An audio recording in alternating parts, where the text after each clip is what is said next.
E aí, galera, beleza? Como é que vocês estão, meus amigos? Hoje é dia de dossiê, sim, sim, sim, sim, sim, um dossiê mais do que especial. E hoje é um dia simbólico. Dias atrás, estava eu aqui acompanhando o canal, né? Fico olhando aqui os episódios, comecei a perceber que estávamos próximos ao episódio de hoje, que é um episódio diferenciado, 1313. 1313. E eu pensei comigo, rapaz, que o destino coloque na minha direção um vídeo assim sensacional para gente comentar sobre o Lula, sobre o PT, sobre as confusões do que está acontecendo nesse país. E o dia de ontem foi mais do que um prato cheio, foi muito mais do que eu podia esperar. Vamos começar comentando um pouco das desventuras do Lula e do Maduro. O Lula que inclusive foi humilhado por dois presidentes da América do Sul. Depois, quero falar do caso aí da jornalista, porque até a Rede Globo, o último pilar de sustentação do governo Lula, começou a criticá-lo de uma forma um pouco mais veemente. E aí começam algumas coisas extremamente interessantíssimas, porque a imprensa mainstream começou a comentar sobre alguns assuntos que eu até comecei a perguntar a mim mesmo, será que estão nos assistindo? Será que essa turma do mainstream anda assistindo o que estamos falando ultimamente? Isso era uma análise interessante, onde o jornalista tenta trazer explicações do porquê o Lula vem agindo de determinada maneira, determinada forma, falando alguns absurdos, fazendo essa festa, essa algazarra inteira aí ao lado do Maduro. E eu acho que muitos de vocês não vão surpreender, quero relembrar algumas coisinhas, fazer aquele vídeo um pouco mais investigativo. Quero também falar sobre o marco temporal, uma notícia extremamente positiva para o desenvolvimento do Brasil, para a nossa soberania nacional, mas que pode estar ameaçada pelo senhor Rodrigo Pacheco, e também tenho que relembrar umas besteirinhas a mais. E se der tempo, ainda tem uns assuntos aí internacionais para a gente comentar, mas vamos com calma, vamos por partes e vamos começar aqui já falando da humilhação. O Lula, ele esqueceu, né, de, como é que se diz, né, acordar aí com os russos, né, explicar, ó, o esquema é esse, a gente vai defender o Maduro é nosso, né, nosso time, vamos falar que as coisas tão boas. Esqueceu de combinar, né, e aí o presidente do Uruguai ficou meio, né, sem palavras, gente, tudo que estava acontecendo. Qualquer pessoa com mínimo de consciência fala, Lula, pelo amor de Deus, como assim defender o Maduro? O Maduro tá num patamar que já é indefensável. Não dá mais. Mas pro Lula, no momento atual que ele vive no Brasil, e que momento é esse? Calma que a gente chega lá, passou todo aquele pano, falou que era narrativa o que estava acontecendo. Não, a Venezuela ser uma ditadura? Narrativa. Lá a democracia reina. País mais democrático da América Latina. Só faltou falar isso, né? Aí a Veja comentou sobre o caso do presidente uruguaio. Não vou dar play no vídeo, porque por mais que esteja legendado, o vídeo tá em espanhol, né? Normalmente eu passo o áudio para vocês, mas aqui tem mais ou menos a tradução. Quem soltou a nota foi o Robson Bonin, que fala assim, ó, Lula leva duro sermão do presidente do Uruguai por afagos a Maduro. Acho que é mais do que um duro sermão, né? O Lula foi humilhado. Aí tá assim, né? Um dia depois do Dilma ter classificado o Maduro de democracia, né? A Venezuela, e ter acusado os Estados Unidos de usarem sanções econômicas para alimentar uma narrativa contra o ditador, coube ao presidente do Uruguai, o Luiz Lacalle Pou, expor o constrangimento gerado pelas falas do petista. Abre aspas. Esta reunião foi precedida, não sei se de maneira planejada ou não, não sei, ele está sendo até bondoso. Não acho que o Lula planejou isso, né? Deve ser uma coincidência. O Brasil, país das coincidências, por uma reunião bilateral entre Brasil e Venezuela. Uma declaração que está se negociando e que tenho aqui. Eu, presidente Lula, quero dizer que fui surpreendido quando se disse que o que se passou na Venezuela é uma narrativa, disse o uruguaio. Vocês sabem o que pensamos a respeito da Venezuela, do governo da Venezuela. Agora, se existem tantos grupos no mundo tentando mediar para que a democracia seja plena na Venezuela, para que sejam respeitados os direitos humanos e para que não haja presos políticos, a pior coisa que se pode fazer é tapar o sol com um dedo. Não é nem com a peneira, é um dedinho só. E o pior é que o Lula nem o dedo tem. Ou seja, o sol está lá escancarado. Vamos dar o nome que tem, ou seja, ditadura. Ditadura. É o que está acontecendo na Venezuela. É o que é o regime do Nicolás Maduro. Aqui está o vídeo, vou mandar para vocês lá no canal do Telegram, todo legendado, bonitinho. As legendas do Samuel Punch, lá do Metrópolis, tá ali, ó. Fiquei surpreso quando você falou que o que acontece na Venezuela é narrativa. Como assim, rapaz? Tá maluco? Tá maluco, Lula? E aí o Lacalle ganhou um aliado em suas críticas contra o Lula. E quem entra em campo também para humilhar o Nove Dedos é o Boric. Primeiro presidente SG da América do Sul. Fala o seguinte, ó. O presidente do Chile critica Lula por vista grossa sobre o regime de Maduro. O Boric também criticou nesta terça os afagos de Lula ao regime, né, do Maduro. Para o presidente brasileiro, como mostrou o Radar nesta segunda, a tragédia venezuelana é, na verdade, uma narrativa construída contra o democrata Maduro. E o Boric foi direto sobre isso. Não é uma construção narrativa. Não é. Não inventa, para de maluquice. É uma realidade, é séria e tive a oportunidade de vê-la nos olhos e na dor de centenas de milhares de venezuelanos que hoje vivem em nosso país. Imagine a situação que não está no Chile, que tem uma população muito menor do que a brasileira, que é muito menor que a brasileira, e vários imigrantes chegaram ao país e aí você tem que acomodar, é casa, você acaba tendo a inflação nos aluguéis, etc, tudo mais, não só no Chile, ao redor de toda a América Latina. E o Lula de brincadeirinha, dando risada. Boric, que é de esquerda, mas mantém o pé na realidade, aqui é a palavra do Robson Bonin, enquanto sugere que Lula constrói seu universo paralelo para abrigar ditadores, nos alegra que a Venezuela retorne às instâncias multilaterais, mas isso não significa fazer vista grossa. Há uma discrepância entre a realidade e as declarações do presidente Lula, disse o chileno. E aqui também tem lá o vídeo, tá no Metrópolis. Vou mandar para vocês no canal do Telegram. O link tá aqui na descrição. Sempre mando os vídeos que eu dou play, né? Ou que eu não dou, mas passo aqui em vídeo. Aí tá ali, ó. O presidente do Chile também critica a fala de Lula sobre a Venezuela. Tudo legendado bonitinho. Depois que ambos os presidentes humilharam Lula e que as redes sociais já estavam em festa, dando risada de tudo que estava acontecendo, o Lula mostrou que, na verdade, ele é o Dilma e dobrou a meta. Ele voltou a defender o Maduro e voltou mais uma vez a falar em narrativa. Tá aqui na Globo, ó, no G1. Lula volta a defender Maduro e diz que ninguém é obrigado a concordar. Tem entrevista coletiva após a reunião de líderes, né? Declarações de Lula sobre Venezuela tiveram discordância com o presidente do Uruguai e do Chile. Mais uma vez o Robson Bonin tá chateado, né? Robson Bonin daqueles lulistas que estão tentando apagar o nome dele da história no sentido que ele apoiou Lula. Ele vai falar que ele era um cara independente, que só estava lutando pela democracia para tirar Jair Messias Bolsonaro. Aquela passada de pano básica. Mas deixa lá. Alvo de críticas, Lula volta a citar narrativa e defende Maduro. Aí tá ali, né? Foi alvo de críticas o presidente do Uruguai e do Chile por distorcer fatos sobre o regime de Nicolás Maduro. Eu não sei qual a dificuldade de falar que o Lula propagou fake news, né? O Lula não faz fake news. O Lula distorce. Fake news é só com o dedo de direita. Mas tudo bem. Lula renovou há pouco a tese segundo a qual o ditador venezuelano é alvo de narrativas que tentam prejudicar sua administração democrática no país vizinho. Abre aspas para o Lula. Existe uma narrativa no mundo de que na Venezuela não tem democracia. Eu disse ao Maduro que é obrigação dele construir a narrativa dele com os fatos verdadeiros, disse o Lula. O dia de ontem foi um banho, foi um massacre que a esquerda sofreu nas redes sociais. Não tinham onde colocar a cara. Ontem, a Globo que anteontem tinha mantido aquele tom, né? Não, olha só, o Lula deve ter dado uma escorregada, né? Escorregou na banana, mas a culpa mesmo é de Bolsonaro, porque Bolsonaro é um fascista, é um bandido. Não, você viu lá o que o Bolsonaro fez? Ó, não, Bolsonaro tá de férias. Ó, e aí começa a falar de Bolsonaro. A Globo tava nesse tom. Ontem não. Ontem nem a Globo, se bem que a Miriam Leitão ainda colocou o Bolsonaro na fala dela, meu Deus do céu. Mas tirando a Miriam Leitão, os jornalistas da Globo nem sequer conseguiram citar Bolsonaro para defender o Lula. Ontem realmente o bicho pegou. Pegou. Aí tá ali, né?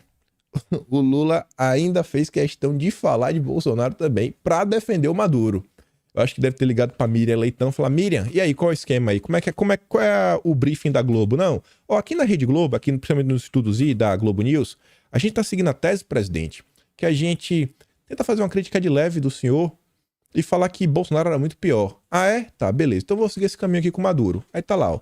Não é possível que não tem o mínimo de democracia na Venezuela? Eu conheci um fascista aqui no Brasil. Assim, pô, Venezuela é democracia. Ditadura era Bolsonaro. Eu não vou dar play nesse vídeo, não, porque eu não quero passar mais raiva com o Lula. Eu quero dar risada aqui, né, das tristezas e das mazelas do que tá acontecendo. Mas também vou mandar esse vídeo lá no Telegram, link tá na descrição. Aí veja, esse eu vou dar play. O próximo, aqui eu deixei só pra gente dar uma lida junto, porque é difícil de acreditar. Eu espero de coração que o Lula tenha se atrapalhado. É o que a gente espera, porque isso aqui é muito grave se realmente acontecer. Apresentamos hoje ao conjunto de presidentes da América do Sul 10 propostas para o futuro da nossa região. Lá para frente a gente vai falar de outras. Lá para frente mesmo, vamos falar a questão do marco temporal. Mas aqui eu quero mostrar uma que repercutiu bastante. E já é a primeira que o Lula já colocou no Twitter. Colocar a poupança regional a serviço do desenvolvimento econômico e social. Falou em colocar a poupança a serviço de alguma coisa, o brasileiro já começou a ficar com medo. Já tem gente perguntando se o Lula tá imitando o Collor, se vai rolar o confisco de poupança como foi lá no passado. Eu espero que não. Ainda mais porque ele fala de poupança regional. Acho que ele tá. Eu espero que o Lula não esteja falando da poupança da população, pelo amor de Deus. A fala dele é essa daqui, ó. Eu até estimulo, vai lá, Lula. Vai lá, Dilma. Usa a poupança do povo, vê se vai dar certo. Ou os processos são construídos de baixo para cima, ou não são viáveis e estarão fadados ao fracasso. Nesse sentido, e sem prejuízo de outras propostas que discutiremos ao longo do dia de hoje, sugiro a consideração de vocês as seguintes iniciativas. Colocar a poupança regional a serviço do desenvolvimento econômico e social, mobilizando os bancos de desenvolvimento como a CAS, o Funplata, o Banco do Sul e o BNDES. Aprofundar nossa identidade sul-americana também na área monetária, mediante mecanismos de compensação mais eficientes e a criação de uma unidade de referência comum para o comércio, reduzindo a dependência de moedas extra-regionais.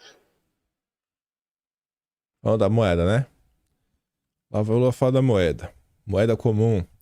Esse assunto, ele apareceu no passado, em 1º de abril, com o texto do Haddad, junto ao seu braço direito, Gabriel Galípolo, que segue aí nos bastidores trabalhando para sua indicação para o Banco Central, é o número 2 do Haddad atualmente, vai até compor um cargo no Banco do Brasil. Depois, no mês de abril de 2022, o Lula falou sobre a moeda comum, um vídeo do Metrópole divulgado em um dos eventos, na pré-campanha. Aí começa de 2023, em janeiro, com o ministro argentino, embaixador argentino, falando disso. Saiu até matéria na Financial Times. Na viagem do Lula para a Argentina, ele fala disso. O Maduro foi o mais interessado, olha que coincidência. E o Lula segue na sua ideia da moeda comum. Segue na ideia. Vai sair do papel ou não? Eu não sei, né? Porque os integrantes do governo, a turma do Haddad, diante da repercussão negativa, falou que não, isso não vai acontecer, não. Não tem nenhum estudo para isso, não está nem no nosso radar. Mas para coisa que não está no radar, você vê que volta aos radares, né? Depois de alguns meses. Tudo isso daí sobre a moeda comum tá resumido bonitinho com todos os links das notícias de acesso fácil no Atlas de Janeiro. Quando você entra lá no tema Relações Internacionais, aí tá lá o subtópico Moeda Comum, literalmente isso. Você clicar lá, você vai ter acesso a tudo. Quem não só ainda quiser acessar, kimpaim.com, lá você já tem acesso ao Atlas de janeiro, fevereiro, março e o de abril sai agora dia 15. Mas beleza. Espero de coração que o Lula sabe o que está fazendo. Eu trouxe isso daqui só para pegar para pensar, porque esse deputado eu nunca nem tinha visto em minha vida, não para criticar nem nada, mas ele se chama o Paulo Alexandre Barbosa. O que eu fiz questão de pensar isso daqui? É uma entrevista para a Globo News, onde o deputado que eu fui parar para olhar de qual partido era, é do PSDB, que está no bloco do Lira, inclusive, diz que o assunto vai repercutir no Congresso Nacional. Ao longo do dia de ontem, já tivemos a aprovação do marco temporal, que a gente vai comentar no vídeo, e hoje, que é 31 de maio, é o último dia para apreciar algumas medidas provisórias, senão elas vão caducar. O governo está desesperado. A imprensa fala sobre isso, várias notas. Mas eu vou fazer só um pequeno resumo, porque eu quero esperar para ver qual vai ser o resultado final. A depender, existem alguns membros do Centrão que estão defendendo que o Lira deixe caducar a MP da reestruturação do governo. E assim Lula deixará de ter 37 ministérios para ter os 23 da era Bolsonaro. Lulinha vai ter que demitir 14 ministros, se isso acontecer. E a turma tá bem chateada. A turma vai voltar com a Funasa. Os petistas estão falando, a Funasa, perto de perder 14 ministérios, é penduricalho. Para, não cria casos com isso. Já tá rolando assim uma espécie de ordem que Lula falando, ó, não tentem alterar, não tentem a MP da reestruturação, porque vai dar ruim. E o dia de hoje é um dia que promete e muito. A gente pode ver, quem sabe, um rompimento total entre o Centrão e o Lula. E ainda teve um evento no dia de ontem que é o seguinte: Renan Calheiros, anteontem, na verdade, ele atacou o Lira, atacou de forma baixa no pessoal, falou assim algumas coisas absurdas, algumas acusações, inclusive da ex-mulher, de agressão, negócio pesado. E aí saiu uma nota também ontem no Guilherme Amado, falando que o Lira, que é a cabeça do ministro dos Transportes, se vocês não sabem, é o filho do Renan Calheiros. Talvez o Lira, ele não vá querer que um ministro seja demitido, mas ele pode deixar, né, que a MP caduque. E o Ministério do Transportes, ele não existia, então o Renanzinho vai perder o cargo de ministro, né? Ele pode ser secretário. Se ele quiser ser secretário, ele pode continuar como secretário. Tem outro ponto até interessante, que é o seguinte: não existia no governo Bolsonaro, propriamente dito, se eu não me engano, estava sendo tratado como secretaria. Tenho quase certeza que estava como secretaria. Não sei se vai ficar com status de ministério, mas talvez, se ficar como secretaria, a pasta, por exemplo, do trabalho, se o Luiz Marinho não quiser ficar como secretário, ele falar, vou voltar a ser deputado, o Orlando Silva, que é o relator do PL 2630, pode pegar sua pasta e voltar para casa, porque ele é suplente. Ele é suplente, ele não é deputado eleito. Então, tá bem interessante as próximas horas no Brasil, vamos acompanhar. Aí só peguei isso aqui só para começar a fazer esse pequeno resumo para vocês, porque tem muito mais coisa pra gente comentar, né? E vamos que vamos. Porque o que já tava ruim, piorou muito, mas apanhou, passou vergonha diante de todos os veículos de imprensa, ninguém teve coragem de defender o Lula, só a Miriam Leitão. E no final da noite, eis que num primeiro momento se achou que foram os seguranças do Maduro e depois parece que não é bem assim, parece que é muito pior, parece que tem o envolvimento do GSI. Andaram aí, né, pancando os jornalistas, batendo, né, vou falar assim, um tapa de amor na caixa do peito, pra ficar ligeira. E fizeram isso com a jornalista da Rede Globo, Adelis Ortiz. Metrópolis Lei Repórter, repórter da Globo, Adelis Ortiz, foi supostamente agredida com um soco no peito em confusão durante coletiva com Nicolás Maduro. O Hugo Gadelha fala o seguinte: toda a minha solidariedade a Adelis. A agressão sofrida por ela é mais uma evidência incontestável do grande erro que foi o presidente Lula ter recebido e exaltado um ditador no Brasil. Maduro e seu entorno não estão acostumados com a imprensa livre. Eu gostei, achei muito bacana a fala do Hugo Gadelha. Ele só repudiou o ocorrido. Só repudiou. Diferente da Miriam Leitão. Mas a gente falar dela, primeiro mostrar aqui o que saiu no Globo, né? Seguranças de Maduro e agentes a serviços do GSI. Peraí. Que agentes são esses? É funcionário do governo federal do Dilma? Membros do ministério do governo Dilma estão dando murro em jornalista? Rapaz, bater em homem é complicado, mas bater numa mulher de mão fechada na caixa do peito. Aí o Itamaraty condenou e disse que vai apurar. Vamos ver, né? Se fosse Bolsonaro, Randolfo Rodrigues já estava lá no STF, acionando, pedindo na prisão, cadeia. Hoje o Bolsonaro já tinha acordado preso. Mas, como é o governo Lula, vai ter aquela apuração. Vamos ver quão rápida vai ser, quão célere se realmente vão identificar. Aí o Jornal Nacional, você já vai ver a diferença de tom do que foi o comentário do Gadelha, né? A Renatinha. Olha o que ela disse. Depois da reunião no Itamaraty, agentes de segurança do presidente venezuelano e a serviço do Gabinete de Segurança Institucional da presidência brasileira agrediram jornalistas. A confusão começou durante uma entrevista de Nicolás Maduro. Os seguranças tentavam impedir a aproximação de profissionais da imprensa. No empurra-empurra, um deles deu um soco no peito da repórter Délis Ortiz. No tumulto, não foi possível registrar imagens do momento da agressão. Essas imagens são de logo depois. Outros jornalistas também foram agredidos.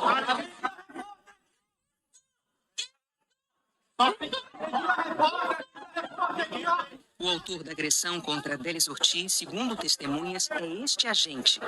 Délis Ortiz foi levada para uma sala do Itamaraty, onde recebeu atendimento médico e está bem. Em nota, o Ministério das Relações Exteriores lamentou a agressão a profissionais de imprensa e afirmou que tomará providências para apurar responsabilidades. A Secretaria de Imprensa da Presidência da República divulgou nota em que se solidariza com a jornalista Délis Ortiz e repudia toda e qualquer agressão contra jornalistas. A nota afirma que todas as medidas possíveis serão tomadas para que esse episódio jamais se repita. A Globo repudia o ato de violência contra os jornalistas, se solidariza e aguarda as providências a serem tomadas para a punição dos responsáveis. A impressão minha, ela passou mais tempo falando das coisas do governo, né? Não, porque Itamaraty repudiou, Secretaria repudiou, não sei quem repudiou, não, porque falou isso daqui na nota, do que realmente falando do caso. Impressão, deve ser impressão minha, né? Mas vocês checam, vou mandar o vídeo também lá no Telegram. Engraçado. Você vê que o que dele é bem claro, fala, isso é um absurdo, isso é um resultado de ter um ditador no Brasil. Fala simples. Normalmente de falar, não, isso, aquilo, outro, etc, tudo mais. Mas quem conseguiu descer ainda mais, abriu o alçapão, família Leitão. Eu só vou te mostrar 20 segundos, porque eu já não aguento mais ouvir essa senhora falar abobrinha. O fato é que o governo chavista, que primeiro o Chaves, depois Maduro, ele é o sucessor do Chaves, ele está há 25 anos no poder. O primeiro movimento que ele fez foi exatamente o primeiro movimento que Jair Bolsonaro fez no Brasil. Pronto. Acabou. Não, o governo Chaves, porque não, o do Maduro, né? Porque o Maduro veio depois do Chaves, né? E o governo do Maduro, lá na Venezuela, a primeira coisa que ele fez foi igual ao governo Bolsonaro. Pronto. Tá entendendo? Essa é a Globo News. Essa porcaria é uma concessão pública. Lula errou gravemente no tom com que recebeu Maduro. Não por receber Maduro. Normal ele ter relações com vizinhos. O que não pode é ele abonar, aprovar esse tipo de comportamento. É Miriam Leitão, falando aí, né? Do Dilma, do governo Maduro, etc. Tudo mais. Aí vem o Otávio Guedes. Até o Otávio Guedes consegue ser mais direto. Muita gente voltou à democracia que era representada pela proposta do Lula. Ele tem a obrigação de se afastar de qualquer coisa que cheira ditadura, autocracia. Ele ainda até fala o seguinte no vídeo. Não é que a Venezuela cheira a ditadura, a Venezuela fede a ditadura. Sim, isso é óbvio, né? Agora, não adianta eles quererem se mostrar assim, meu Deus, eu estou indignado, eu estou surpreso. Gente, todo mundo sabia, sem nenhuma sombra de dúvidas, como eram as relações do PT com as ditaduras da América Latina. Não adianta assim, porque não pode falar, porque determinou, porque é feio. Não, assim as pessoas sabem. As pessoas sabem. Pode falar o que for, vocês podem levar para a questão da justiça. As pessoas sabem o que era. Não adianta vocês não ter esse tipo de postura. E acho que é isso que os jornalistas atualmente eles não vêm percebendo. Eles continuam tratando a população como um bando de pessoas bobas, que não acompanham nada, não lêem as notícias, não tem nenhum tipo de memória, que, sei lá, são pessoas extremamente manipuláveis, que acreditam em qualquer coisa. Então é complicado, né? Não adianta. Aí quando essa galera, assim, se eles não criticassem, eu não sei nem o que faria, melhor eles não criticassem, pelo menos eles mantinham uma certa coerência. Aí quando faz isso, acaba se virando contra eles. Eles falam tanta besteira, que as coisas chegaram num patamar que se o jornalista da Globo News, ele critica, ele apanha porque ele critica, que mostra aqui, ó, olha como você é um hipócrita. E se ele não critica, mostra aí, ó, continua passando pano. eles se colocaram num patamar que eu acho que, assim, né? No dia que perderam o apoio dos petistas, quem que vai assistir? Aí você vê aqui, ó.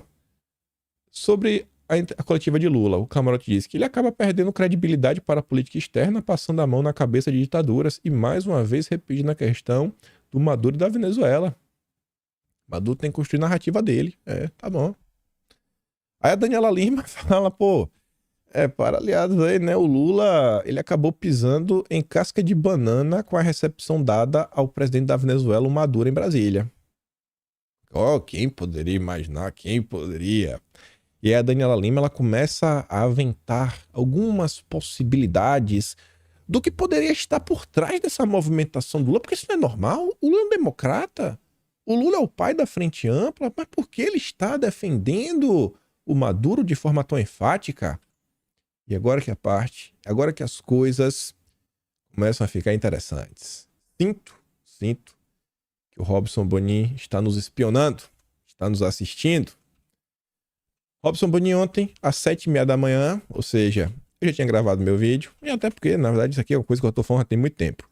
Mas o Bonin fala assim, ó, o circo criado por Lula em torno de Maduro mira a esquerda e a polarização. O que está por trás dessas questões do Maduro é a esquerda e a polarização. Na semana passada, Lula virou alvo de seguidores de esquerda por diferentes motivos. A ala progressista, que defende a política do gasto público sem limites, criticou a aprovação do marco fiscal na Câmara. Opa, peraí. É impressão minha, pessoal, ou eu trouxe aqui para vocês em vídeo algumas postagens de pessoas da esquerda e eu bati nessa tecla algumas vezes, falando, ó, gente, o marco fiscal foi uma derrota avassaladora. Avassaladora. Mas parece que o pessoal da Veja percebeu, né?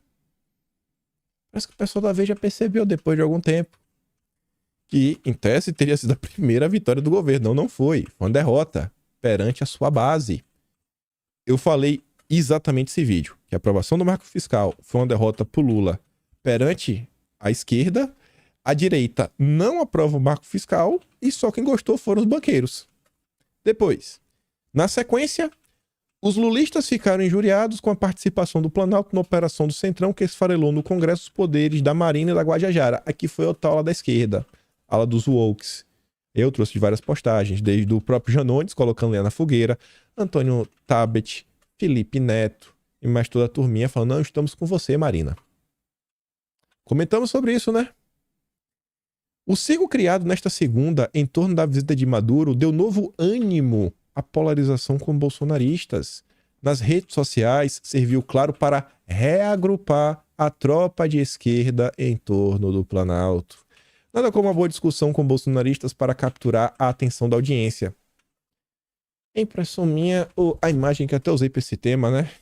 Esse aqui das cartas, eu utilizei no vídeo ontem. Eu falei da ilusão, ó.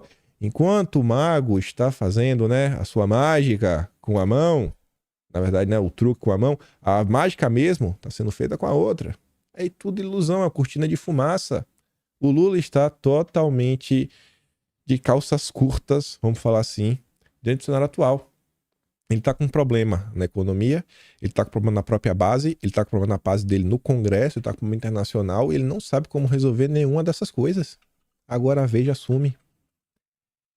Independente do resultado, a presença de Maduro em Brasília já serviu a um propósito ao Planalto. Uniu a esquerda nas redes sociais e deu discurso para os apoiadores que andavam desiludidos com seu guia. E desiludidos principalmente em qual âmbito? No âmbito da política externa. Eu venho narrando isso em vídeo desde janeiro e eu venho registrando isso, e está de fácil acesso, desde janeiro também no Atlas. E eu venho batendo exatamente na tecla da política externa. E eu quero lembrar algumas coisinhas com vocês. Mas perceba, aqui a primeira coisa interessante, né? Comentamos sobre isso, não é que estávamos certo? Ontem também saiu essa nota. Militares, comunas, visitam Brasil em meio à desconfiança dos americanos. O Lula deu enquadro. Ó, olha a matéria. Confia. Não, o Lula enquadrou. Foi o Lula que enquadrou. Os militares brasileiros determinou que o convite fosse feito. E isso aconteceu por quê? Porque os petistas reclamam que as forças armadas no país exercem uma política externa própria alinhada aos americanos. Não é o Lula que está alinhado aos Estados Unidos, é as Forças Armadas. O Lula não. O Lula, ele está aliado ao Putin, né? Ele está alinhado ao Maduro. Confia, né, na fake news. O que é que eu tô falando pra vocês? O Lula é um vassalo do Biden. É um vassalo. Aí a culpa é minha, eu coloquei em que. Não é o Lula que é o vassalo do Biden, é as Forças Armadas. Aí os petistas estão reclamando. Essa foi a nota que saiu ontem. Anteontem, né, no dia 29, saiu essa. Olha essa nota. Estados Unidos mandam generais ao Brasil conversar com o governo Lula para deter a ameaça dos comunas. Qual foi um dos generais que o governo americano mandou? Laura Richardson. Nome familiar?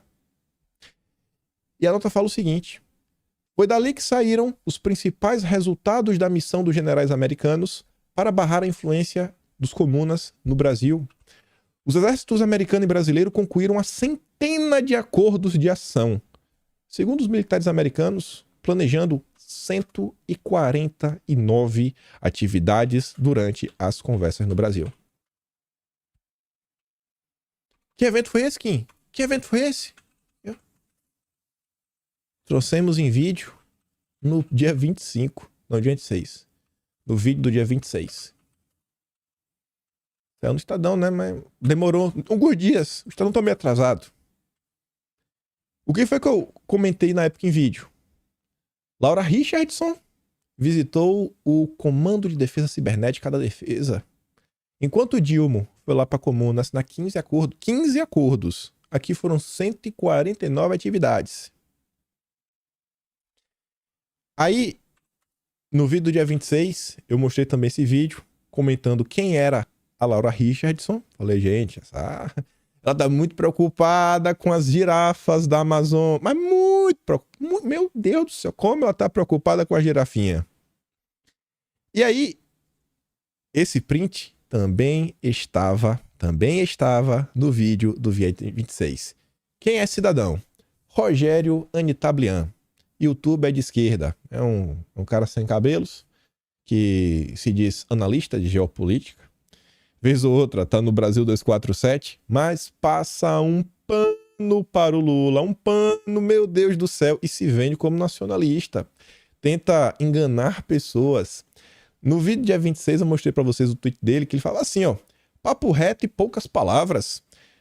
Temos um governo de frente ampla, mas com essência nacional desenvolvimentista, irei defendê-lo. E por que ele tá falando isso? Porque a esquerda tava batendo no Lula.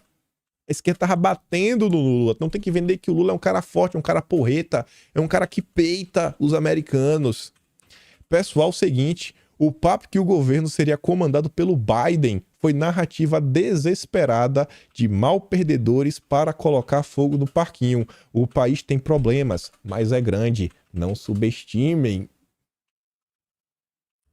A esquerda já está tendo que desmentir para os seus militantes que o Lula não é vassalo do Biden.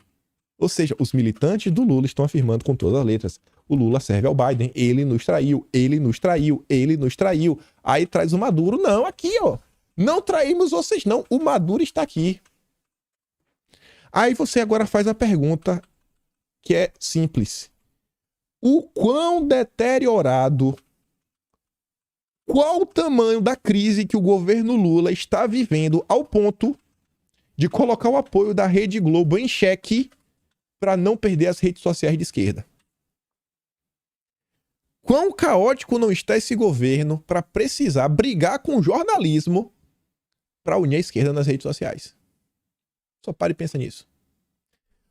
Um print que trouxemos no vídeo, nesse mesmo vídeo que eu mostrei aqui a postagem do Anitablian. Um cara da esquerda responde a ele exatamente com a foto da Laura Richardson. E aqui volto na matéria do Estadão, ó. Os petistas reclamam que as Forças Armadas estão servindo ao Biden. Os petistas reclamam, né? O Lula não. O Lula não é vassalo. O Lula não. O Lula é dos BRICS. O Lula é comunista. Gente, assim, é o que eu falo para vocês. O Lula continua gostando do Foro de São Paulo? Com toda certeza. O Lula continua apoiando a ideologia, né? Os comunas? Mas com toda certeza. Agora, na hora que tiver a bola dividida, que tiver que escolher entre o Biden, agenda woke, agenda SG e o BRICS, quem é tu, BRICS? Quem é tu na fila do pão? O Lula tá fechado com a agenda woke, agenda verde. Tá fechado com a ONU. Esse é o Lula. E o cara falava lá, olha a vassalagem comendo solta. Aí vem o Aditablian passar pano, ó, não é bem assim? Isso sempre existiu? A soberania se constrói com inteligência? O cara fala, irmão, só tem 4 anos. Tem que tomar ação concreta. Não é só ficar na retórica, não. A gente também diz, ó, Lula sabe o que aconteceu e acontece. Ele fará o possível no mundo real. Confie no Lula. Não questione. Não questione. E aí eu quero lembrar outras coisas para vocês. E aí vocês vão entender, porque muitas vezes em vídeo, eu agora venho fazendo questão de falar para vocês, quando eu falo assim, por exemplo, globalismo, eu falo, sei lá, o Lula é contra os imperialistas, né? Dizia contra os imperialistas. Eu falo, pô, e que, basicamente, né, na linguagem da direita, os imperialistas são os globalistas. O que a esquerda chama de neoliberalismo, a direita chama de metacapitalista. E eu venho tentando fornecer para vocês os conceitos. Porque aí vocês conseguem entrar em um debate com a esquerda e explicar o que está acontecendo, levar as notícias na linguagem deles. E eles vão ficar malucos. Esse daqui foi um episódio que eu contei para vocês na época. Eu fui convidado para participar de um Spaces no Twitter com um grupo de nacionalistas, que é uma turma que tem uma certa proximidade com a ala do PDT, né, trabalhistas, etc. Tudo mais. E após eu participar desse Spaces, uma das pessoas que ficou maluca da vida foi o Aditablian. Assim destruirão o PDT nacional, o legado de Vargas, o nacional desenvolvimentismo, o nacionalismo sério, etc. Porque me chamaram pro Spaces. Esse aqui foi o Spaces, ó. O Danielismo Cultural me chamou. A Paula Schmidt, vocês devem conhecer, ela até achou bacana, falou, pô, pontes, né, sendo criadas. Aí imagina, eu que acompanho, assisto a live da esquerda, entendo tudo que eles querem falar com o mundo multipolar, etc, tudo mais, estou lendo os analistas da esquerda, então vamos conversar, irmão, vamos conversar. E aí você coloca os fatos na linguagem deles. Aí foi por isso que, por exemplo, na época, o Antônio Neto surtou dessa forma. Também não sou besta, né? A gente vai no nosso jeitinho, né? Assim, que não quer nada, a gente fala as verdades. Aí você entende porque ele tá falando, são narrativas. Estão criando narrativa que o Lula é o vassalo do Biden. Sentiu, né, pai? Sentiu, né? Falar a verdade tá reverberando na esquerda o que a gente tem pra falar, né? A esquerda tá reverberando algumas coisas, né? Tava ali, ó.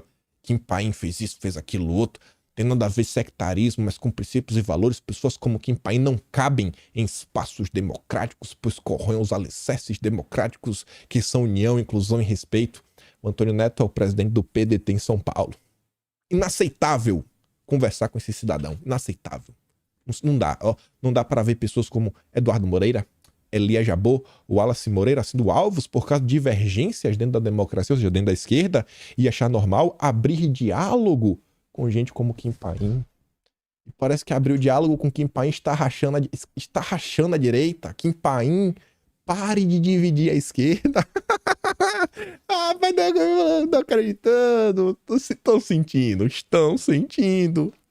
E aí, o que eu digo? Eu estou acompanhando o debate interno. Estou acompanhando. Falei pra vocês. Eu fui pegar algumas coisas no Atlas que eu queria mostrar pra vocês em vídeo. Aí acabei achando uns tweets engraçados. Como, por exemplo, eu mostrei pra vocês recentemente a análise do Coríbico, mas esse é um analista racional, falando que o Lula é um cavalo de Troia dentro do BRICS. Tá sabotando o BRICS. Que história é essa, cara? Levar a Venezuela pra dentro do BRICS? A gente vai comentar sobre isso hoje. E aí o Pepe Escobar, esse daqui, é o analista de geopolítica que a esquerda mais escuta, mais ouve. Não que ele seja um esquerdista e tudo mais. Ele adora o Lula. Adora. Tá sempre no Brasil 247. É um cara inteligente, é um cara educado, sabe muito do que tá falando, tem experiência, mora fora do país há anos e anos. E o Pepe Escobar faz tweets que deixa a galera meio puta da vida. Tipo esse aqui, ó. Então, o Lula estava no telefone com o Scarface de Kiev, falando do Zelensky.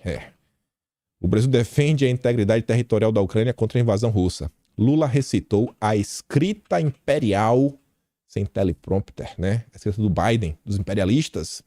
Até agora, o plano americano de instalar um cavalo de Troia dentro do BRICS é um vencedor. Lula, Lula. Na época, para vocês entenderem esse movimento do Lula, pegando aquela matéria da Veja, falando que tem que reunir a esquerda e tudo mais, esse racha, gente, ele não começou em janeiro. Esse racha do Lula, ele começou ainda no período da transição. E por quê? Muitas pessoas reclamaram, uma delas, que sim, foi uma reclamação pública, foi o Elias Jabbour. O Elias Jabbour, ele é um cara com engajamento grande mesmo. Já foi no Flow Podcast, já foi no podcast com Vilela. Ele fez um debate que repercutiu muito na internet com a Renata Barreto, ela defendendo o liberalismo, ele defendendo uma economia estatal, nos moldes lá dos comunas, né? Ele é especialista, é um cara letrado, estudado, não tá pra brincadeira, não adianta ir com vai pra Cuba pra cima dele que vai tomar um atropelo. E ele mandou muito bem pra cima da Renata, mas atropelou. Me perdoa, Renata Barreto, mas acho que a galera tava naquela, né, de boa, muitos e muitos anos, Olavo de Carvalho passando com um trator em cima de todo mundo. E o Elias Jabbour foi lá, me arrepiou. Então ele, o cara do PT tava falando, tem que ouvir o Elias Jabbour. E aí o próprio Elias Jabbour, numa live dentro do Brasil 247, com o Pepe Escobar, ele fez o relato, falando o seguinte, que tá meio preocupante as questões que estão acontecendo. Acho que na época o Lula tinha ido na COP, não como presidente, e até você lembra que ele foi do jatinho do amigo, né? Aquele mesmo amigo, não falou quem era. E aí ele fala pro Pepe, falando, Pepe, o que me preocupa é aquele discurso do Lula, você vê que ele foi escrito por uma ala que não é a nossa ala, e todos os grupos de transição do governo têm algum membro da Open Society. O Jabbour não fala Soros, ele fala do Open Society. Já começou dali essa crise. Ela já chega em janeiro, um jeito assim meio estranho. Por quê? Porque quando dá janeiro, alguns ministros que eles apontavam como a galera do Open Society começam a fazer as nomeações, os secretários. E a esquerda, gente, ela não é unida, como a galera tenta falar, porque tá assim, não. Você já viu a esquerda brigando? Já? Eu tô acompanhando isso daí há muito tempo. Eles brigam. Eles não fazem isso pra direita não brigar. Então, essa treta começou, ela foi crescendo. E aí, essa nota aqui, ela é de quando que? Essa nota aqui saiu em... Eu acho que saiu em março. Eu acho que essa nota aqui saiu em março. Deixa eu ver aqui a outra. Saiu em março. Alguns dias antes dessa nota. O Coríbico, ele começou a explicar que dentro da esquerda, mais uma vez, o Coríbico é um analista americano que mora em Moscou e ele vem se especializando nas relações dos Estados Unidos com as nações vizinhas e o BRICS. E ele é um cara pró-BRICS, ou seja, né, ele deveria cortar pro lado do Lula, em tese. E ele falou, hoje no Brasil, ele acompanha, ele tem reverberação, ele é citado até pelo próprio Brasil 247, tem artigo falando desse cara. As lives, você acompanha no chat, pessoas falam dele, ele tem repercussão na bolha da esquerda. Ele falou, hoje o Brasil já tem um conflito híbrido, né, chama de guerra híbrida, né, assim que você faz um movimento no mundo real junto às redes sociais, não para derrubar um governo, mas para manter um governo unido. Ele fala que o Lula, naquele momento, já tinha propagandistas que vendiam uma mentira para tentar falar que ele é o herói que ele não é. Para tentar falar que o Lula é o cara esquerda da porreta que faz, acontece, e que não é. Isso aqui tá no Atlas, eu não vou trazer, que era uma notícia longa. Depois disso daí, o Coríbico, ele foi atracado pela esquerda brasileira. E aí, ele fez outro artigo, esse, mais ou menos como eu faço dossiês, onde ele sai colocando não só palavras, mas ele está colocando links, ele está colocando imagens para provar o que ele está falando, e ele coloca as datas, fala assim, ó, olha como vai mudando o fluxo da narrativa disso, daquilo, outro, etc, e tudo mais, e ele pega para Cristo, né, de exemplo, o PCO, Partido da Causa Operária, mostrando como o PCO estava defendendo uma coisa, né, estava criticando a coisa, e aí quando o Lula defendeu, o PCO mudou de discurso, ele dá água pro vinho, falou, não, esquece o que a gente falou ontem. Ele literalmente falou assim, esquece o que a gente falou ontem, a partir de hoje essa coisa é boa. Por quê? Porque tem que criar uma aura que o Lula é um cara porreta. Eu até acompanhei a última ideia do Rui Costa Pimenta no Monark, falou, eu tenho que acompanhar o que a esquerda debatendo. E aí o Monark dava um enquadro nele, não, mas Rui, olha quem tá lá, pô, olha o que ela tá fazendo. Eu, não, mas você tem que entender, é porque, Monark, agora, no momento, não... É que o Lula não tem... Nesse momento não dá, mas ele não traz esquerda, não. E toda vez uma passada de pano. Essa nota, uma das pessoas que compartilhou dentro da bolha da esquerda, foi o Rômulo Maia. Rômulo Maia tem um canal dele, canal no YouTube, tem um site também, um jornal, o blog dele, que é o Duplo Expresso. Repercutiu, olha, caramba, o Curipico jantou cedo hoje. Mais Orwelliana que essa guinada 180 graus de narrativa sobre o mesmo fato político pelo partido da causa operada é impossível. Deu flagrante, deu BO, deu print. É o que está acontecendo no Brasil. Aqui foram alguns recortes que eu trouxe na época. Se quiser assistir o vídeo, tá lá no perfil do Atlas no Twitter. Ó. Pepe Escobar comentando sobre o voto do Brasil na ONU e desmascarando Lula. O voto do Brasil na ONU contra a Rússia. Pepe Escobar explicando como Lula vem trabalhando para agradar os interesses de Washington. Isso aqui foi numa live do 2 de maio de 23. Pepe Escobar fica nervoso ser questionado sobre o texto do Coríbico. O chat do Brasil 247, na época o cara pagou o superchat, ó. Infelizmente, o governo brasileiro está infestado de agentes do Soros. Até para criticar a esquerda, tem que bater onde dói. A gente tá batendo onde dói, porque a esquerda tá chorando. Estamos batendo onde dói, onde ela sente. Aqui, foi mais um post que eu achei engraçado do Pepe, ó. Confirmado. Rapaz, é incontestável. Os brasileiros nem se deram ao trabalho de informar os outros 4 países do BRICS sobre o seu voto verme geopolítico a favor da condenação da Rússia imposta pelos americanos na ONU. O BRICS será liderado pelo RICS. O B, que é o Brasil, está enjaulado, forçado a se comportar como quinta coluna. RC, né, Rússia e os comunas, estão totalmente cientes do jogo que está sendo jogado. Olha aí, ó. É isso que a esquerda não quer. Isso fere eles. Ave Maria, bate que dói. Chega pra um cara aí na internet, traz esse assunto, traz a agenda internacional e mostra como o Lula tá do lado dos americanos, pra tu ver se não vai ficar igual o Siri na lata. Aí ontem, pela manhã, o Coríbico, ele tá acompanhando essa cúpula, né? Tô acompanhando, esse aqui é o que mais vem batendo no Lula. E os textos dele são bem escritos, mesmo quando você traduz. E ele fala o seguinte, né? Agora não é o melhor momento para a Venezuela ingressar no BRICS. Isso é uma coisa mais do que óbvia, né? O BRICS é um grupo de peso no momento, no mundo, na discussão. Tá tentando fazer frente nos Estados Unidos, na Europa. Vai trazer a Venezuela uma economia em frangalhos. Eu até falei ontem para da OTAN, né? Que para entrar, pô, tem que estar de boa, todo mundo aprovar, não pode estar no meio de um conflito. Aí fala o seguinte, que além de tudo que tá rolando, e eu falei pra vocês daquele discurso do Lula, do desdolarizar. Eu falei ontem na questão do Yuan, falei, gente, se o Lula realmente quiser receber em Yuan da Venezuela, ele precisa pedir, por favor. Ele só vai lá e recebe. Vocês não estão vendo que isso daí é pra abrir caminho? O Coríbico, ele vai além. Ele fala, por exemplo, da moeda dos BRICS. Aí ele fala assim, ó, rapaz, como é que tu vai chamar a Venezuela pro BRICS? E ao mesmo tempo tu vai construir uma moeda do BRICS? Também não haveria chance do BRICS revelar sua moeda de reserva planejada, pois não arriscaria a viabilidade desse projeto ao vinculá-lo à economia em colapso da Venezuela.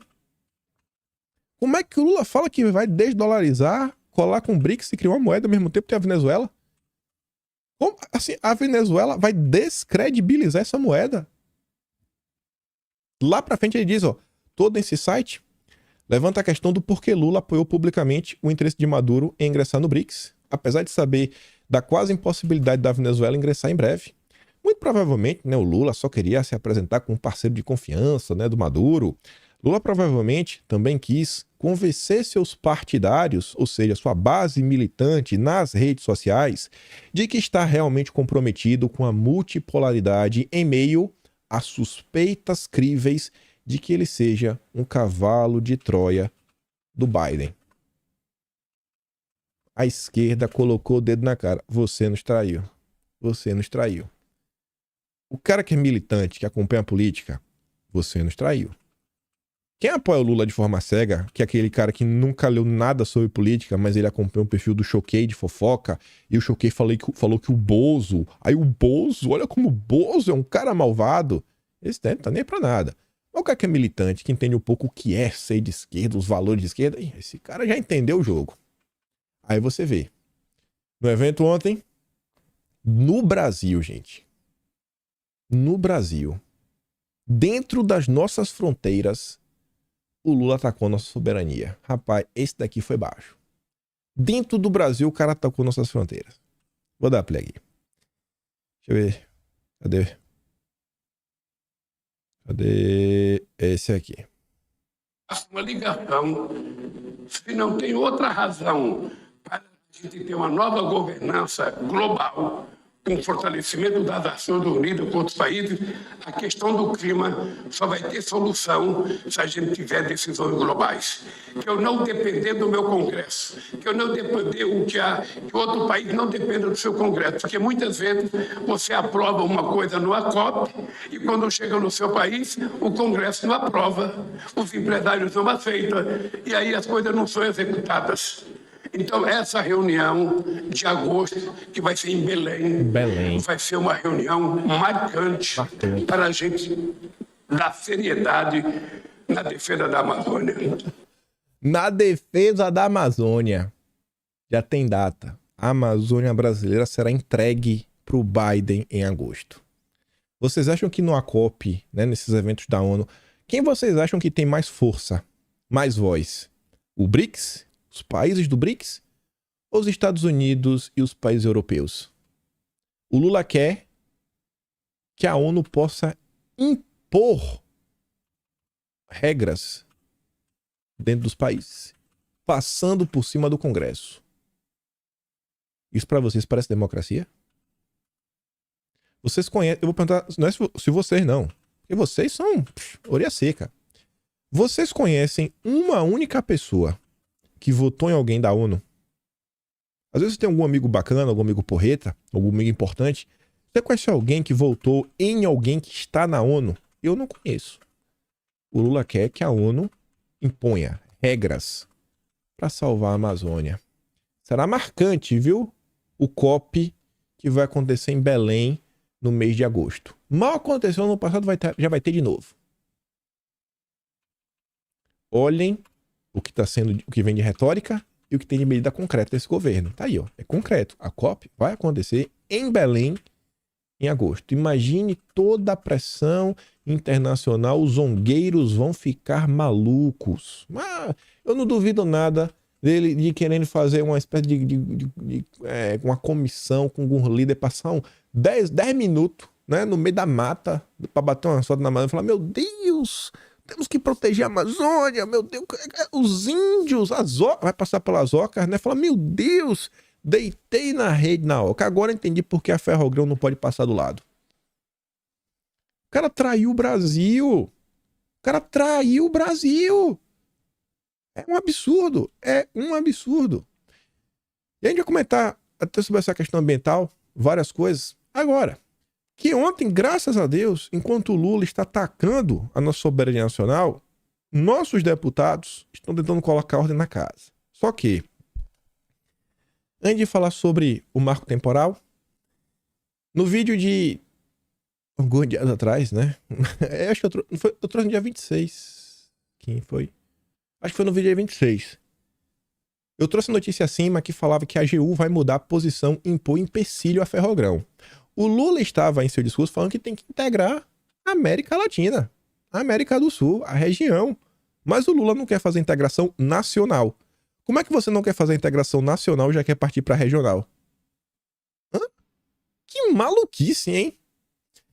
Aí eu trouxe essa nota que mostrava que seria suprimido para construir a Ferrogrão uma área de 863 hectares. Eu peguei o celular aqui em vídeo para fazer uma matemáticazinha, né, para ver porcentagem, quanto seria. Eu fiz para outra coisa no primeiro momento e depois tentei fazer preço daí, procurei o número na internet, mas não achei o número preciso. Aí eu falei para vocês: gente, faz aí, coloca na calculadora aqui o resultado embaixo do vídeo, né? Só anota no Metrópolis. O Parque Nacional, sabe o que são esses 863 hectares que o AGU do Lula não quer deixar que a Ferrogrão saia do papel? 0,054%. A gente não está falando de 1%, não estamos falando de 0,5%, estamos falando de 0,054%. Vamos pegar em dinheiro, ó. R$1 1% de R$1 é 1 centavo. 0,5 é meio centavo. Não é nem meio centavo, né? É 0,5 de meio centavo. Meu Deus do céu. É pegar meio centavo e dividir por 10. Não pode. Porque a zoca dos índios estão lá, não vai construir ferrogrão. Não vai. Agro, se vire. Eu queria xingar, agora eu vou xingar, não. Esse tinha um negócio pra falar bacana. Outra coisa, antes de falar do marco temporal, trouxe aquela questão no vídeo ontem, que assunto assim, do encerramento do final, eu fico nervoso de lembrar a ideia da Febraban de cortar o crédito, os frigoríficos, os matadouros que não seguir agindo desse jeito, né? Na verdade, de transparência, não pode comprar nada de tiver negócio desmatado aqui, desmatado acolá. Aí eu falei, pessoal, isso daqui é exatamente a lei europeia da due diligence. É exatamente isso, só que está sendo imposta e não é por lei. Eu falei, gente, na Europa, esse absurdo pelo menos foi votado. Pelo menos foram os representantes que imporam isso para a população. No Brasil, os bancos estão colocando isso de baixo para cima. Ainda tinha fala lá do Cid, né, do Pedro. Nos sentimos responsáveis. Nos sentimos no direito. Porque está se sentindo o Deus. Olha o que são no Estadão.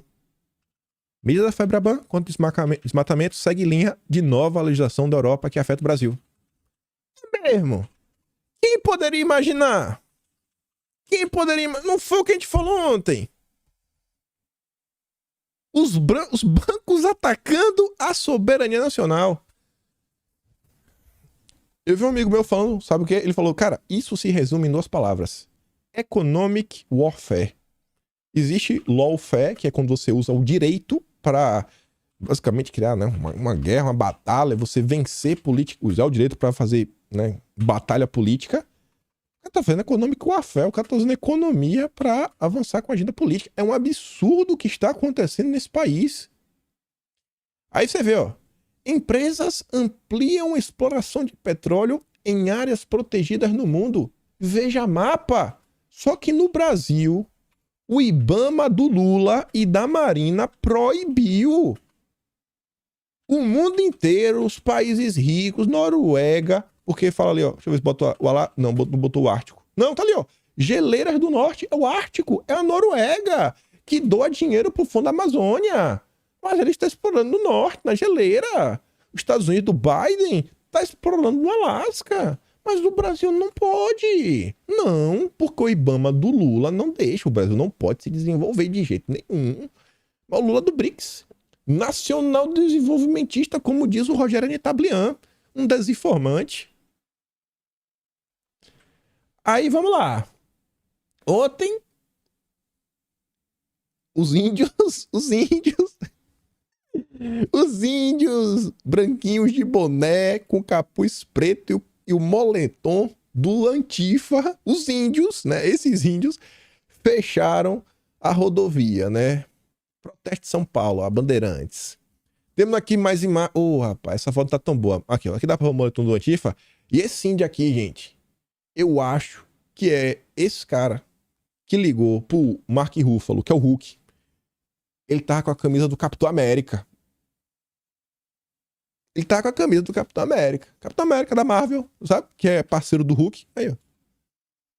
Fechando a rua. É o índio. Com o piercing. Aqui, ó. Ó, na sobrancelha. Não pode ter marco temporal. Não pode.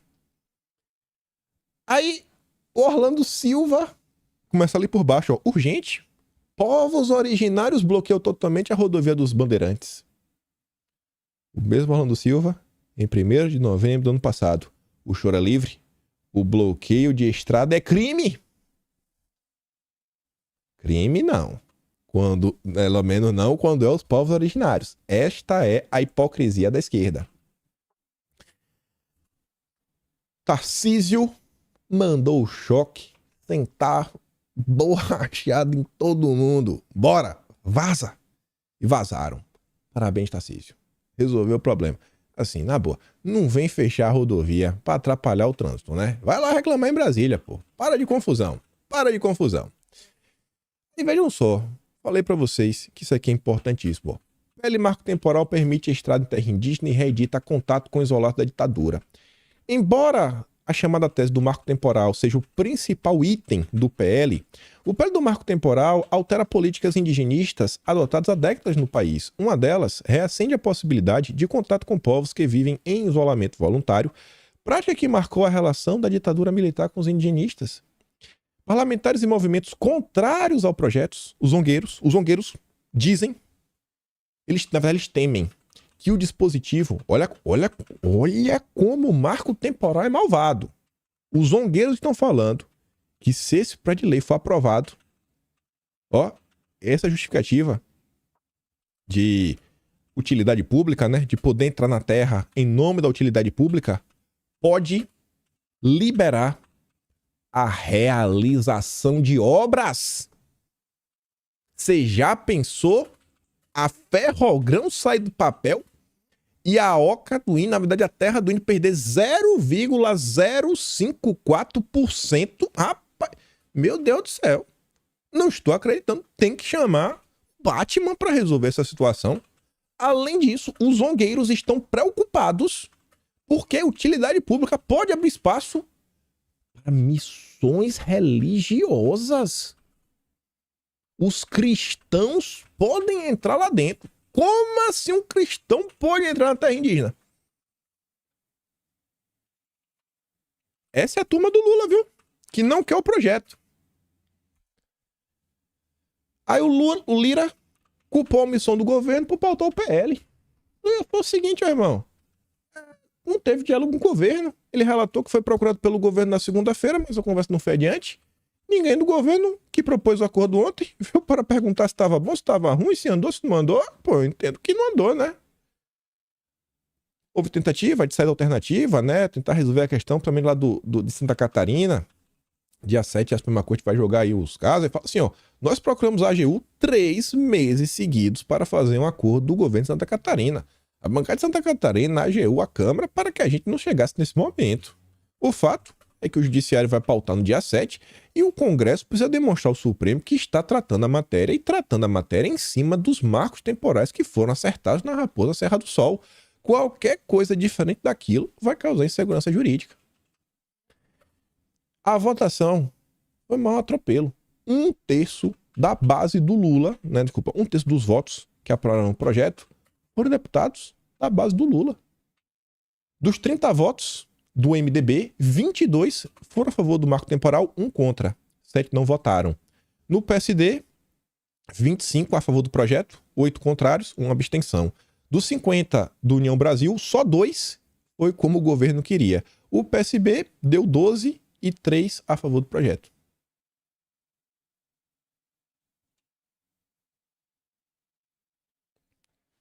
Aí, né? Não tem base no Congresso. Aí você vê como são as coisas. Que eu acho que não tem tudo a ver com o que a gente está discutindo. Que o Brasil está discutindo. A imprensa brasileira fala de frente de união, de colocar as pessoas juntos, né? Não, democracia, frente ampla, etc. Tudo mais.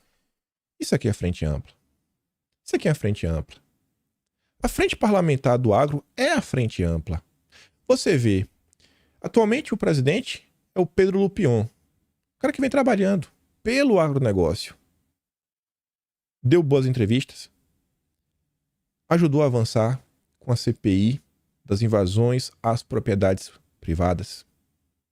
Está colocando o agro em primeiro lugar. Entrou em campo para defender a AgriShow. Mas é um cara que é um cara mais sem direita do PP. E você vê ali, a nossa esquerda, jaqueta rosa. Vocês devem conhecer, uma senhora bonita, cheirosa, Beatriz Kisses, do PL, bolsonarista. Ao lado dela tem um deputado que eu não sei qual é. Mas você consegue ver aqui, tem 1, 2, 3, 4 mulheres. 1, 2, 3, 4, 5, 6, 7, 8 homens aqui no fecho. Com a frente, homens e mulheres. Tá ali o Arthur Maia, pra dentro da CPMI, União Brasil. É um cara que tá ali mais ao centro. Carol de Tone, bem mais à direita.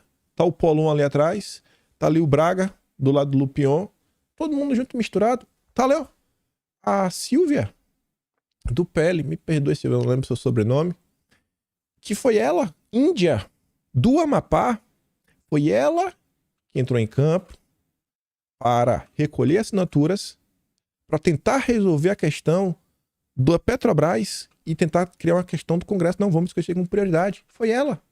Você viu?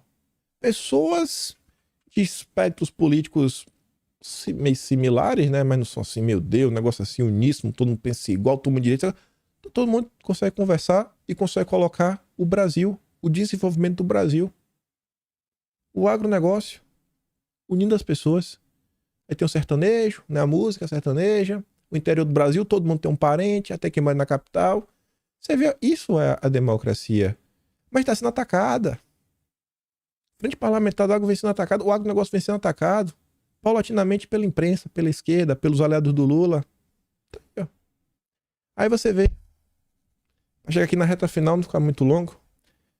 Deputados do PT e da Rede vão ao judiciário para tentar derrubar a votação. Foi aprovado com 283 votos contra...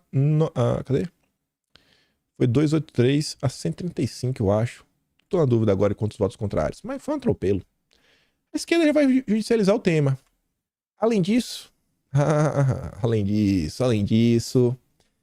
O Pacheco, agora o projeto vai para o Senado, né? O Pacheco sinaliza um trâmite mais lento. No Senado, o Pacheco vai pegar, matar a bola no peito, calma. A bola é minha, eu faço o que eu quero. Faço o que eu quero.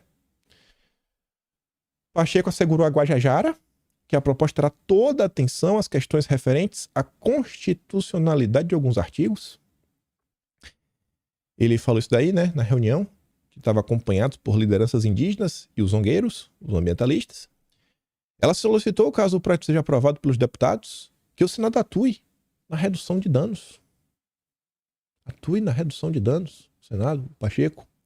Pacheco, ainda segundo relatos de presentes, lembrou a ministra do histórico do Senado durante a sua presidência, Pacheco, que sempre discutiu temas considerados polêmicos, principalmente os ligados ao meio ambiente e que, segundo ele, foram tratados com muita prudência e cautela e passaram por debates pelas comissões. Ou seja, eu vou tratorar. Somos ongueiros unidos, né? Venceremos. E essa conta chamou minha atenção. Se fosse no passado, talvez eu não encontrasse. Mas agora, vocês me forçam a estar sempre organizando o que a gente comenta, né? Para montar o Atlas. Quando eu vi isso, eu falei, Pacheco, eu vou achar essa informação. Porque ela tá toda separadinha.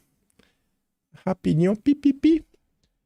Atlas brasileiro do mês de fevereiro. Embaixadora dos Estados Unidos, Elizabeth Crowley Bagley. O senador Rodrigo Pacheco não deixou qualquer dúvida de que ele e o Senado querem estabelecer uma parceria conosco sobre o clima. Seu conhecimento sobre a visão do Senado para reforçar a economia do Brasil, reduzir emissões e manter compromissos internacionais foram encorajadores. Valeu, Pacheco. Naquela visita do John Kerry, que ele falou que a Amazônia é nossa. Tá lá o Pacheco, amigo do Lula. Vai matar no peito. Já prometeu pros americanos. Relaxa. É dos zongueiros. É dos zongueiros.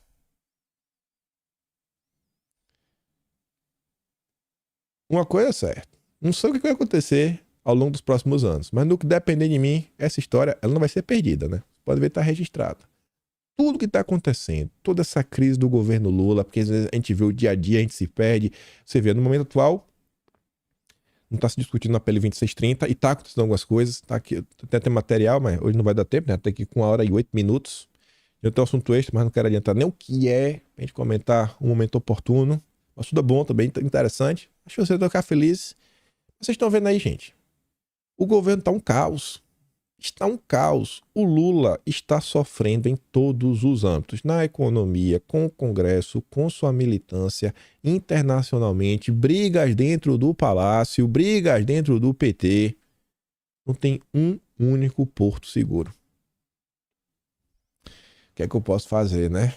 É rir, comemorar e esperar de coração que os nossos representantes, eles saibam se organizar, porque ano que vem já tem eleições. E se chegar organizadinho, eu acho que tem tudo para levar e ter uma boa base para 2026. Eu fico por aqui. Se gosta do meu trabalho, passa no meu canal, tem um plano valeu, tem um peito na descrição. Tem o Atlas Brasileiro, kimpai.com.br e vou mandar todos esses vídeos lá no tela, o link tá aqui. Compartilha esse vídeo e eu espero poder te ver aqui amanhã. Aquele grande beijo e abraço, tamo juntos. Valeu, meus amigos. Fui!